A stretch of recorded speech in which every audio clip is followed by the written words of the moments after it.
Welcome back to In Depth with Academia, everyone. I'm so glad you've tuned in today. This is the podcast where we dive deep into academic work with a friendly twist. I'm Richard Price, your host and the CEO of academia.edu. Today, we're unraveling a paper by an intriguing author named Donald Sensing. He's tackling the challenging interplay between two seemingly opposing worldviews. Sounds captivating, right? Let's see what's in store. So this paper, quite a journey it is, addresses the core question. How do we reconcile scientific materialism with classical theism?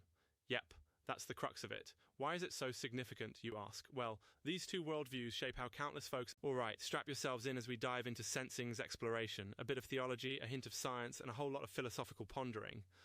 Donald Sensing starts by laying out these two conflicting paradigms. On one hand, there's scientific materialism, which is all about understanding the world primarily through scientific inquiry and mechanistic cause and effect. Then we have classical theism, deeply rooted in religious tradition, presenting a world animated by divine purpose and supernatural happenings. So what happens when these two approaches clash? Boom.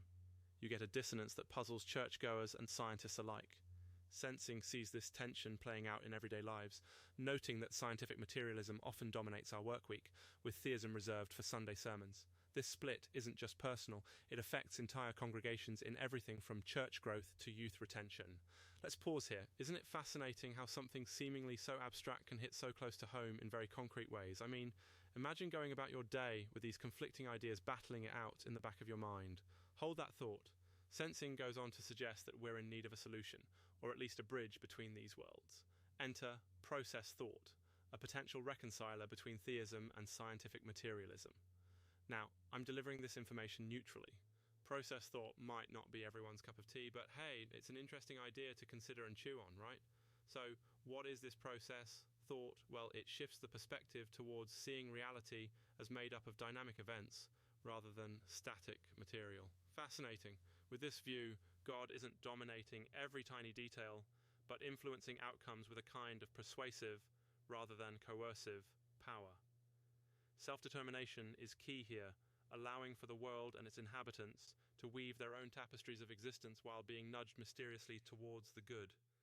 Quite a tapestry weaver, isn't it? And you might ask, what about those nagging issues like evil and suffering?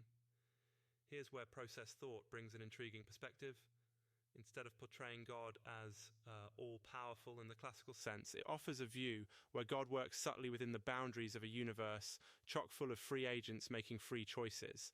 Evil isn't something God meticulously controls. It's a byproduct of a world that's inherently free, tragic as that might sound. Sensing touches on the implications for the religious community with this. For pastors, integrating this view might involve developing new approaches in preaching or administering sacraments.